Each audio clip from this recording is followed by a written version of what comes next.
నిన్న 13/12/2025 రోజు 11 గంటలకు మాకు ఒక కంప్లైంట్ వచ్చింది.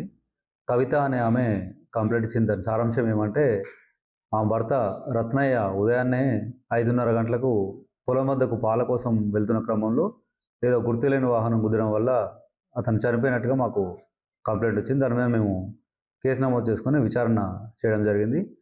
ఇందులో విచారిస్తే గతంలో ఈ రత్నయ్య భార్య అయిన కవితకు రామకృష్ణ అనే అతనికి ఇద్దరికి అక్రమ సంబంధం ఉంది. ఈ అక్రమ సంబంధం విషయం తెలిసి భార్యను అతను మందలించినట్టు, ఈ విషయాలు విచారణ వెళ్ళలో భాగంగా ఈ రామకృష్ణ ట్రాక్టర్తో గుద్ది చంపినట్టుగా మాకు విచారణలో తెలిసింది.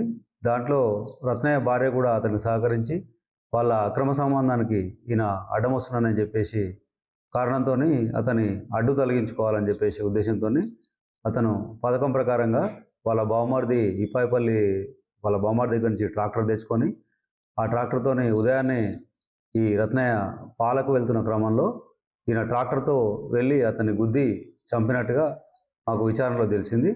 ఈరోజు రామకృష్ణను, రత్నయ్య భార్య అయినటువంటి కవితను ఇద్దరిని అరెస్ట్ చేసి కోర్టుకు పంపిస్తున్నాం. 4 ఇయర్స్ 4 ఇయర్స్